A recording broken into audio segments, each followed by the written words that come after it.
Hello. जैसा कि हम आईआईटी जेएम में आई हुए लीनियर अलजेब्रा से रिलेटेड क्वेश्चंस कर रहे हैं, वो भी अभी जो क्वेश्चन हमने लिया है वो ईयर 2022 में आया हुआ है। उसी सीरीज में अगला क्वेश्चन क्या है, ये क्वेश्चन देखिए।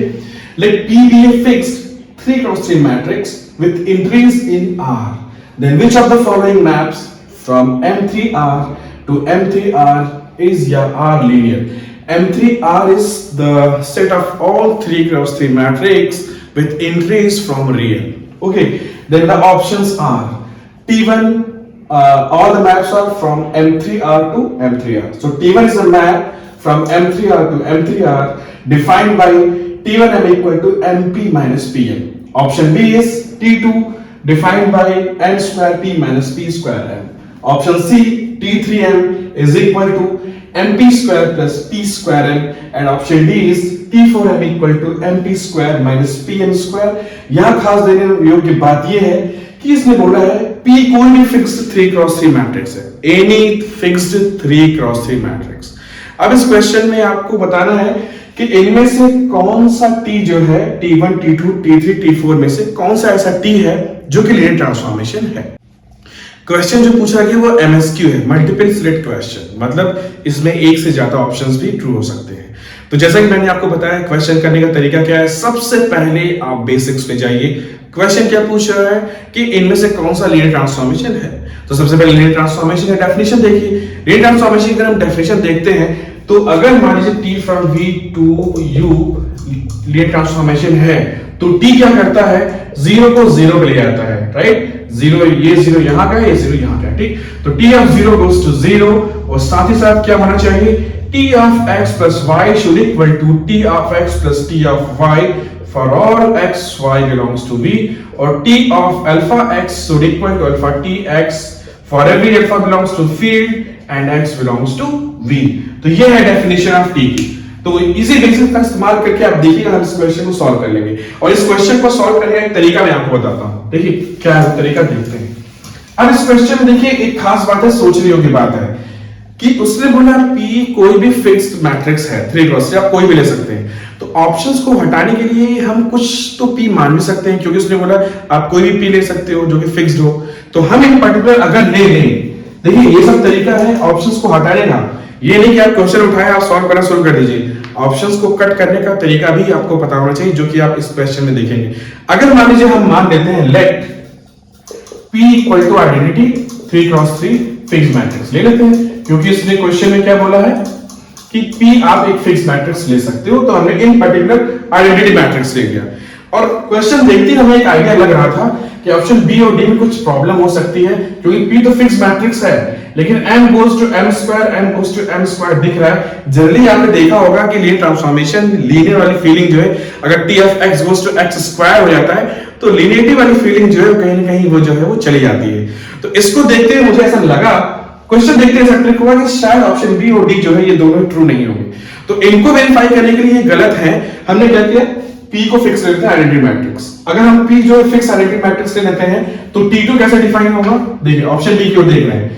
T2M बन जाएगा आपका क्या, m स्क्वायर माइनस m, क्योंकि P आइडेंटिटी है तो m स्क्वायर P भी m स्क्वायर हो जाएगा और P स्क्वायर m भी m हो जाएगा, ठीक, क्योंकि आपका P क्या आपने ले लिया, आइडेंटिटी ले लिया, ठीक है।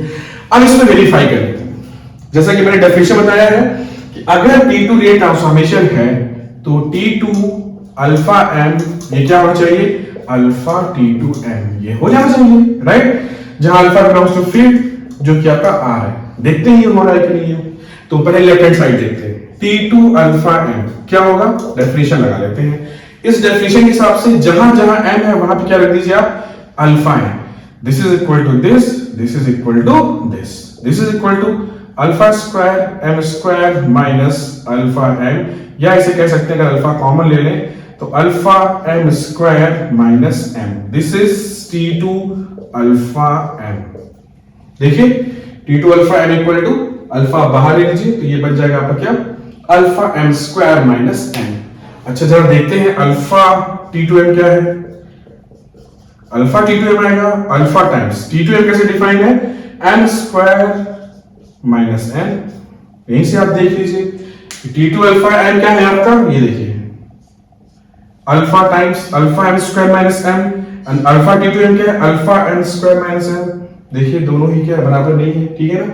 देखिए एम स्क्वायर माइनस एम है यहाँ पे alpha M square minus M, मतलब यहाँ पे एक्स्ट्रा अल्फा है, मतलब यहीं पे अल्फा मतलब 2 ले लेते तो ये होता है 2 एम स्क्वायर माइनस एम, ये simple M square minus M. तो आप कह सकते हो क्या कि T2 अल्फा एम हमेशा जो है अल्फा T2 एम के बराबर नहीं होगा। अगर हम एक चॉइस P की ले लें, कौन सी आइडेंटिटी मैट्रिक्स, क्योंकि ये रिजल्ट है, इसके हिसाब से आप कोई भी P फिक्स मैट्रिक्स ले लो, ठीक है, तो आपका लीनियर ट्रांसफॉर्मेशन होना चाहिए, T2 लीनियर ट्रांसफॉर्मेशन होना चाहिए, चाहे P कोई भी फिक्स आइडेंटिटी, कोई भी मैट्रिक्स ले लो, कोई भी फिक्स मैट्रिक्स ले लो। तो हमने पर्टिकुलरली आइडेंटिटी मैट्रिक्स ले लिया, और अगर T2 लीनियर ट्रांसफॉर्मेशन है, if T2 is the linear transformation, then T2 must satisfy what? T2 alpha m should equal to alpha T2 m, but here it's not happening, ठीक है। तो इसका मतलब ये है कि एक ऑप्शन तो हमने काट दिया, क्या, ऑप्शन बी कट, ठीक। इस तरीके से हम देख सकते हैं, यहाँ पे m स्क्वायर दिख रहा है ना, तो ऑप्शन डी भी हम काट सकते हैं, ठीक है। यही पे दिखा देता हूँ आपको, लाइन खींच देते हैं, ये देखिए सेम तरीके से करते हैं ऑप्शन बी के लिए, ठीक है ना। तो P ले लेते हैं fix matrix identity 3x3 matrix लेते हैं, है ना। Then T4m is equal to क्या हो जाएगा, m माइनस एम स्क्वायर हो जाएगा, है ना, ठीक। अब हम देखते हैं T4 अल्फा m क्या होगा, अल्फा m की जगह अल्फा कर दीजिए और अल्फा m स्क्वायर, ठीक है। फिर यहां से अगर आप अल्फा कॉमन लेंगे तो क्या होगा, m minus alpha m square. अब अल्फा T4m देख लेते हैं क्या है, अल्फा T4m क्या होगा, अल्फा टाइम्स T4m क्या है, m minus M square. Same तरीका देखिए, सेम अप्रोच, सेम तरीके से आपको इन दोनों को देख के अल्फा एक फिक्स ले लीजिए, कोई नंबर ले लीजिए, अल्फा फील्ड का 2 ले लीजिए, तो ये क्या हो जाएगा 2 m माइनस 2m स्क्वायर, ये m माइनस m स्क्वायर। क्या जरूरी दोनों बराबर, नो। तो आप क्या कह सकते हैं, T4 अल्फा m जो है हमेशा अल्फा T4m के बराबर नहीं होगा। और हमने यहाँ पे पर्टिकुलर मैट्रिक्स P लिया हुआ था, क्योंकि अगर T4 के लिए ट्रांसफॉर्मेशन है तो P कोई भी फिक्स मैट्रिक्स ले लीजिए, उसके लिए T4 को लीनियर ट्रांसफॉर्मेशन की सारी शर्तें पूरी करनी चाहिए, बट यहाँ पे तो ऐसा नहीं हो रहा है। So what I can say is that this implies T4 is not a linear transformation, ठीक है। तो इस तरीके से हमने 2 ऑप्शंस तो कट कर दिया, option B and option D. अब ऑप्शन ए और ऑप्शन सी पे नजर डालते हैं। तो यहाँ पे आप देख लीजिए, चाहे तो आप इसका एसएस भी ले सकते हैं, इसको मैं क्लियर करता हूं।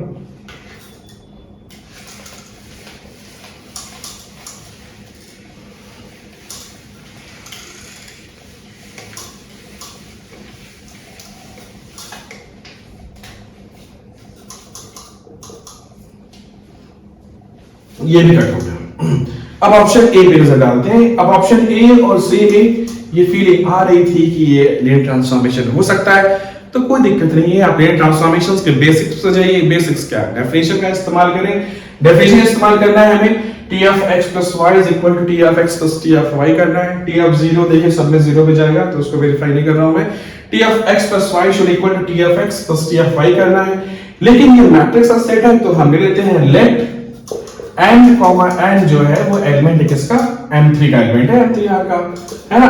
हमें क्या प्रूफ करना है, हमें प्रूफ करना है कि t1m plus n is equal to t1m plus t1n। एक तो ये प्रूफ करना है, साथ साथ ये प्रूफ करना है t1 of alpha m is equal to alpha t1m। अगर ये दोनों प्रूफ कर दिया, ठीक है, जहां कोई भी अल्फा जो फील्ड का एलिमेंट है जो कि r है, ठीक, और for every m n belongs to m3r। अगर ये प्रूफ कर दिया तो हमारा t1 जो है ट्रांसफॉर्मेशन हो जाएगा, ठीक है।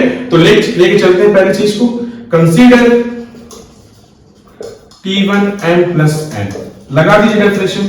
क्या कहता है ये डेफिनेशन, p कोई फिक्स मैट्रिक्स है, m goes to m times p minus p times m। तो ये पूरा पूरा एक मैट्रिक्स ले लीजिए। तो इस डेफिनेशन हिसाब से t1m plus n equal to m plus n p minus p times m plus n। देखिए ना, ये पूरा पूरा m की तरह काम कर रहा है। this times p minus p times this। अब इसको थोड़ा सिंप्लीफाई कीजिए। this is mp plus np minus pm minus pn। अब जरा इसको लिख लीजिए, mp minus pm एक साथ ले लीजिए, mp minus pm लिख सकते हैं हम, प्लस np minus pm। जरा ध्यान से देखिए, ये क्या होगा आपका tm, tm is what, mp minus pm। अगर हम Tn बोलना चाहे इस T की जगह T1 लिख दें, T1 और T1n क्या होगा, Np माइनस Pn। ठीक, तो इसका मतलब एक शर्त तो पूरी हो गई ये वाली। दूसरा भी देख लेते हैं, क्या देखना होगा हमें, T1 of alpha m should equal to alpha times T1n। तो T1 ऑफ अल्फा m करेंगे तो इस डेफिनेशन में n की जगह क्या रख देंगे, अल्फा m, ठीक है, और इससे मल्टीप्लाई कर देंगे P से माइनस फिर P times alpha m। Alpha scalar है, ठीक है, बाहर ले सकते हैं, बाहर ले क्या लिख सकते हैं, सो mp माइनस pm, ठीक है, जो कि आपका क्या है, अल्फा T1m। ट्रिवियल था इसको प्रूफ करना। सो इन दोनों से आपने क्या डिस्कस निकाला, आपने ये डिस्कस निकाला कि this implies T1 from M3R to M3R is linear transformation. तो ये तो आपका प्रूफ हो गया आसानी से। देखिए हमने सिर्फ और सिर्फ डेफिनेशन इस्तेमाल किया था। क्वेश्चन अगर आप स्टार्टिंग में देखते हैं तो आपको थोड़ा टिपिकल लग सकता है, लेकिन क्या है, क्वेश्चन को देख के घबराना नहीं होता है, आपको क्वेश्चन करना होता है। अगर आप पढ़ के आए सही तरीके से तो आपको एकदम नहीं घबराना है, आप बस प्रोसीड कीजिए, एक बार आगे तो बढ़िए, अपने आप मंजिल आपको मिलेगी, ठीक है। तो आगे बढ़ना जरूरी है। इसी तरीके से ऑप्शन सी को भी देख लेते हैं, वो भी वेरीफाई हो जाएगा। तो इसके लिए ऑप्शन सी की तरफ बढ़ते हैं, इसको मिटा देता हूं मैं। ऑप्शन सी देखते हैं, यही दो शर्तों को ऑप्शन सी को भी पूरा करना होगा अगर T3 भी लीनियर ट्रांसफॉर्मेशन है तो वैसे देखते हैं T3 ऑफ ऑप्शन सी है, ठीक। तो T3 of n plus n निकालते हैं, n प्लस n। तो इस डेफिनेशन के हिसाब से क्या हो जाएगा, mp स्क्वायर, मतलब यहां पे क्या लिखेंगे, n plus n p square plus p square times फिर इस पूरे को एज इट इज यहां पे उतारना है। डेफिनेशन भी आपको समझना जरूरी है, कैसे डेफिनेशन पढ़ते कैसे हैं। T3 n को कहां ले जाता है, n को एज इट इज यहां रखता है, फिर p स्क्वायर से मल्टीप्लाई कर देता है, फिर m को एज इट इज रखता है, फिर p स्क्वायर से इसमें प्री मल्टीप्लाई हो जाता है। मतलब m में एक बार post multiply by p square, एक बार प्री, तो ये पूरा m की तरह काम कर रहा है। फिर इसमें post multiply by p square and then pre square m plus 1 में pre multiply by p square. तो डेफिनेशन को इस तरीके से पढ़ना भी जरूरी है, गलत तरीके से पढ़ते हैं तो कंफ्यूज हो जाते हैं। इसको सिंपलीफाई कर दीजिए, ये क्या होगा आपका mp square plus np square plus p square n plus p square n, ठीक है। फिर m वाले को एक साथ लिखिए, तो mp square plus p square n को एक साथ लिख लीजिए plus np square plus p square n। अब जरा ध्यान से देखिए ये क्या है आपका, ये T3n की डेफिनेशन है ना, mp square plus p square n। तो इसको हम क्या पढ़ सकते हैं, इसको हम पढ़ सकते हैं T3n क्या होगा, np square plus p square n। तो एक तो शर्त पूरी हो गई। इस तरीके से आप ये बड़े आसानी से प्रूफ कर सकते हैं क्या, दूसरी शर्त T3 ऑफ अल्फा m निकालेंगे तो क्या आएगा, this is equal to alpha mp square, मतलब alpha mp square plus p square alpha m।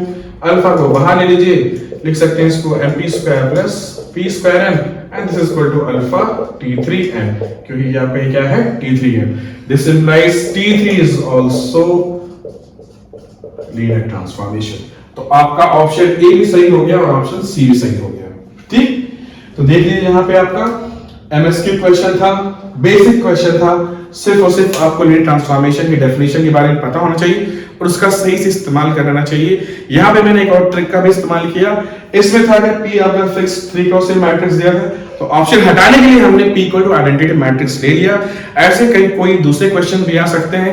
Option cut करने के लिए अगर आपको फॉर ऑल फिक्स P लिखा हुआ है तो आप कोई एक P फिक्स ले लीजिए, देखिए उसके लिए होल्ड कर रहा है कि नहीं। इस तरह से क्वेश्चन आपका सिंपल हो जाता है। आई होप आपको ये अप्रोच ही पसंद आया होगा और समझ में भी आया होगा क्वेश्चन। कोई भी डिफिकल्टी हो, कोई भी कंफ्यूजन हो, then please feel free to ask the questions to me. You may ask questions to your Dr. Bahubali, who is me. Thank you so much.